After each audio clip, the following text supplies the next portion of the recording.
नमस्कार। आज बात करूँगा मैं झारखंड के बारे में। झारखंड में इस समय छात्रों का एक आंदोलन चल रहा है। दिल्ली जंतर-मंतर के बाद देश के कई हिस्सों में इस टाइप के आंदोलन चलने शुरू हुए हैं। तो स्पेशली बात करनी है आज झारखंड आंदोलन के बारे में। और ये आंदोलन है क्यों? तो झारखंड पीएससी, जेपीएससी और झारखंड एसएससी, जेएसएससी के पेपर लीक हुए, उसमें भ्रष्टाचार पाया गया, जिससे व्यथित होकर झारखंड राज्य के स्टूडेंट्स ने अपनी आपत्ति दर्ज कराई और लोकतांत्रिक रूप से अपना प्रोटेस्ट चालू किया। उनकी मांगें साफ-साफ और बड़ी सीधी हैं और जब मैंने इसके बारे में स्टडी किया तो मुझे अच्छा लगा। उनकी मांगे हैं कि सीबीआई के द्वारा पेपर लीक और जो भी अनियमितताएं हैं, भ्रष्टाचार है, उसकी जांच कराई जाए। उनकी पहली मांग है। दूसरी मांग है उनकी कि जो परीक्षाएं हो चुकी हैं, प्री परीक्षाएं जो हो चुकी हैं, इनको कैंसिल किया जाए।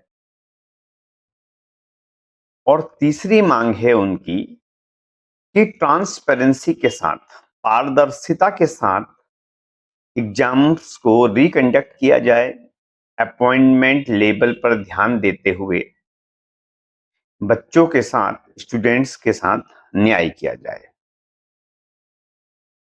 हर स्टूडेंट का ये अधिकार है कि वो सरकार से अपने लिए रोजगार मांगे, क्योंकि ये सरकार का काम है कि वो अपने प्रदेश के या अपने देश के बच्चों के वर्तमान और भविष्य का ख्याल रखे, उनको अच्छी एजुकेशन प्रोवाइड कराए, उनके लिए एम्प्लॉयमेंट के संसाधन डेवलप करे।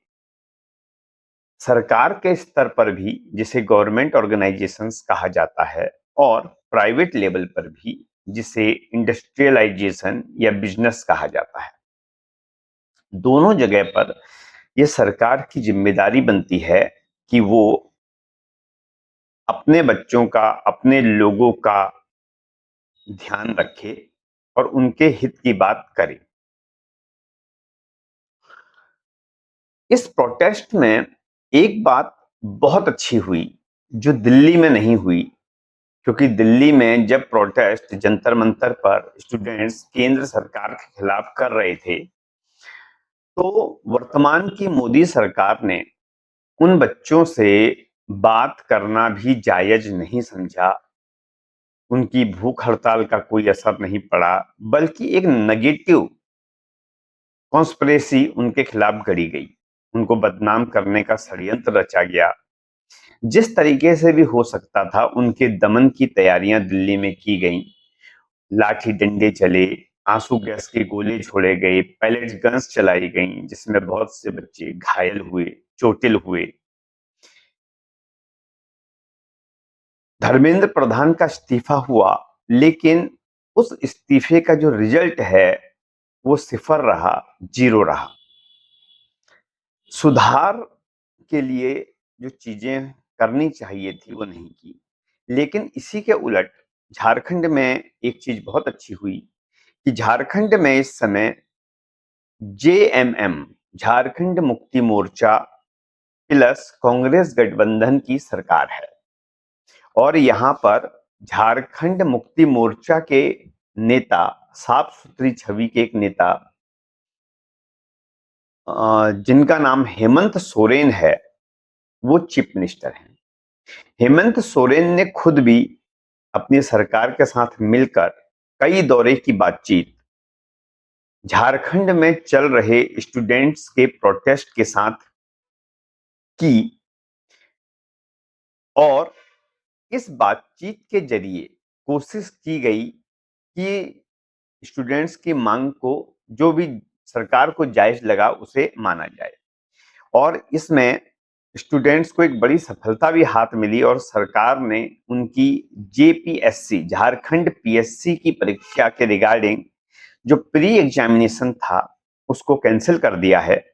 ये सरकार की ओर से लिया गया एक अच्छा कदम है, प्लस छात्रों को एक सेटिस्फेक्शन है कि लोकतांत्रिक तरीके से वो अपनी मांगों को मांग रहे हैं, जो उनका अधिकार है उनको मिलना ही चाहिए।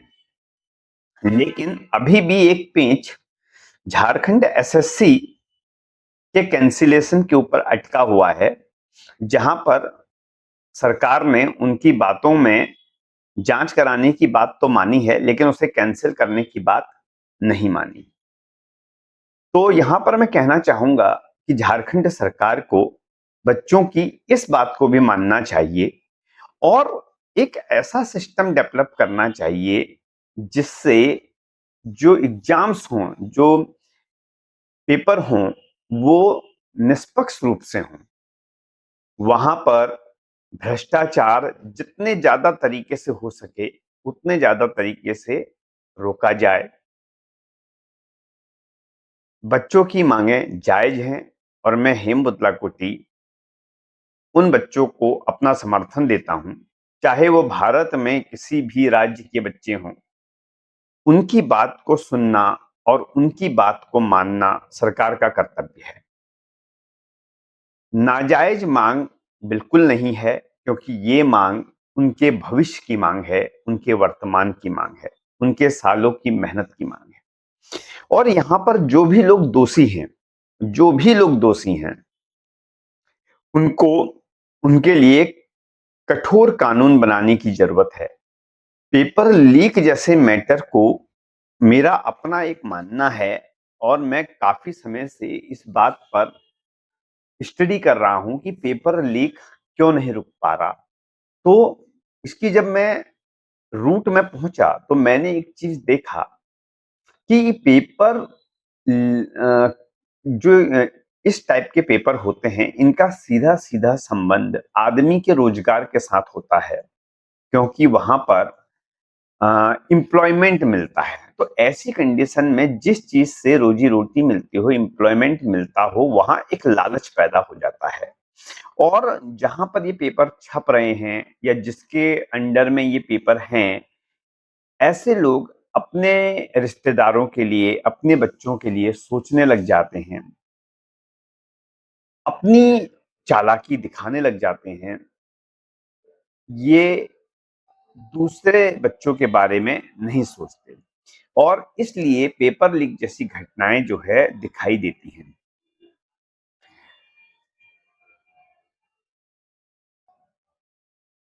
इसको मुझे समझ में नहीं आता, क्योंकि ऐसा नहीं है कि पेपर लीक आज ही हो रहे हैं। पेपर लीक 2014 से पहले भी बहुत हुए थे, आज भी हो रहे हैं, लगातार हो रहे हैं। और हमारे सरकारों ने मेरी समझ में कोई भी सही प्रयास इनको रोकने के लिए नहीं किया।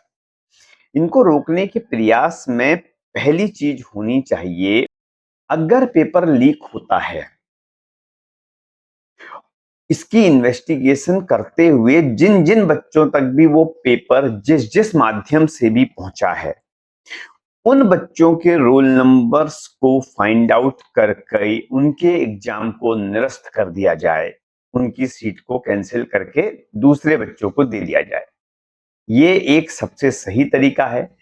जब ऐसा बच्चों में और लीक करने वालों में डर रहेगा कि आज के इस इलेक्ट्रॉनिक मीडियम में किसी भी गलत काम करने वाले आदमी को पकड़ पाना कोई मुश्किल काम नहीं है।